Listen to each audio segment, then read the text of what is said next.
Structural genomics. The ultimate goal of the genomics is to determine the nucleotide sequence of the genomes. This is one of the main objectives of the genomics, that we identify or we sequence the DNA of particular organisms.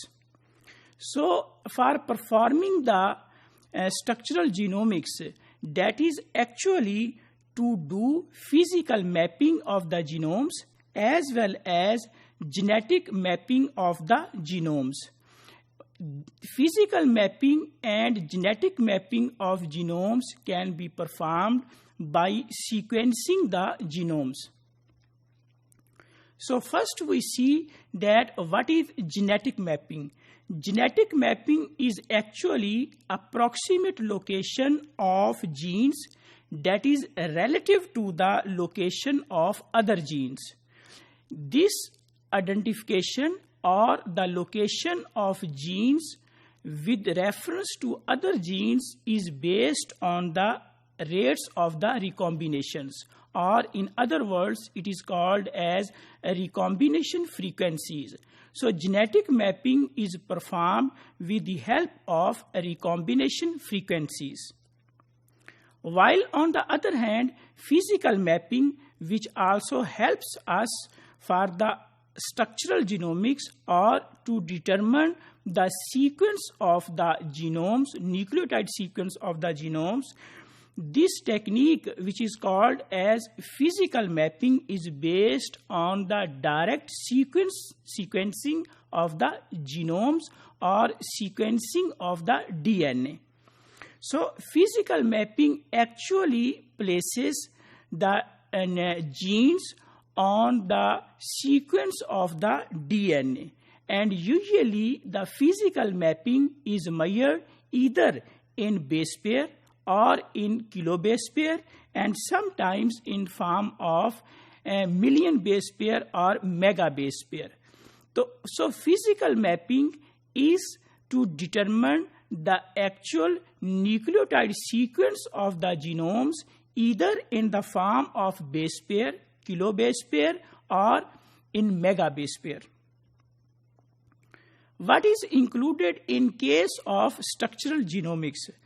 When we study structural genomics, in fact, we are studying the distinct components of the genomes, abundance and complexity of the messenger RNA, genome sequences, number of genes on particular genome, coding and non-coding sequences which are present on that genome. When we see that there is a difference between the structures of prokaryotic genomes and eukaryotic genomes. Prokaryotic genomes, there is no intergenic DNA, and most of the genes which are present on the prokaryotic genes, there are no introns. While in case of eukaryotic genes, particularly higher eukaryotic genes, we see that the genome of eukaryotes are complex. In addition to coding sequences, there are also non-coding DNA. So, in addition to this, in case of eukaryotic genomes, there is 10x to 30x, mean 10 times up to 30 times more DNA is present in case of eukaryotic genomes. While performing or while studying the structure of complex genomes, we see that there are introns within the genes. We see that there are regulatory elements of the genes that can be enhancers, that can be in the form of silencers. There can be multiple copies of gene, including pseudogenes. There can be intergenic sequences as well as interspersed repeats. So these are all characteristics of eukaryotic genomes, and in case of most of the prokaryotic genomes, we do not see that there are introns in the genes, and most of the prokaryotic genomes, we do not see that there is intergenic DNA as well as interspersed repeats are present in those genomes.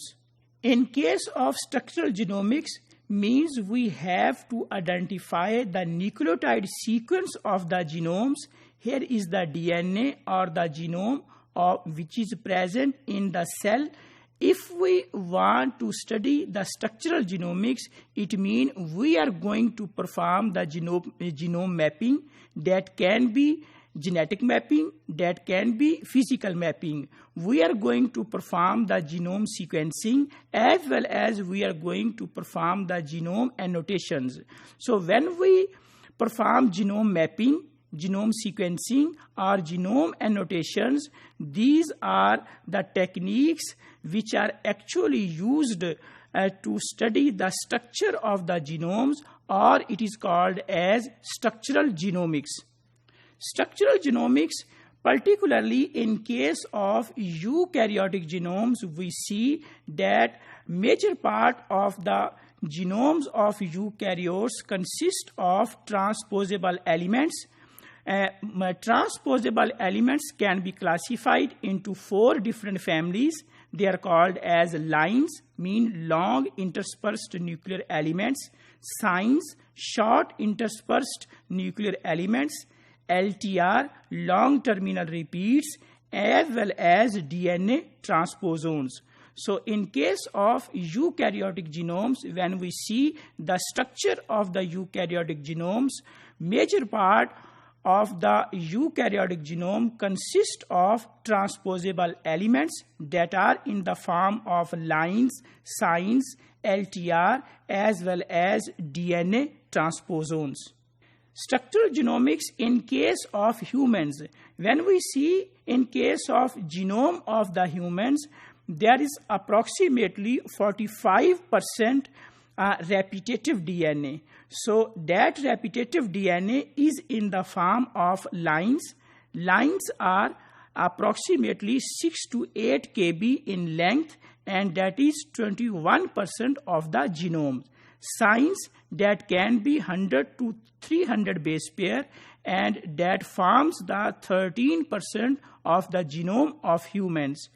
Retrovirus-like elements, they are approximately 8%, while DNA transposons, they are 3% of the human genome. So these are all types of the repetitive DNA which is present in the eukaryotes as well as in the genome of the humans.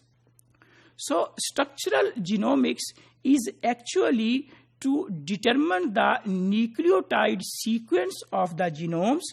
Structural genomics is also to perform the physical mapping of the genomes as well as genetic mapping of the genomes. So if we conclude that what is structural genomics mean we are going to determine the nucleotide sequence of the genomes, we are going to perform physical mapping of the genomes, and we are going to perform the genetic mapping of the genomes as well as genome annotations.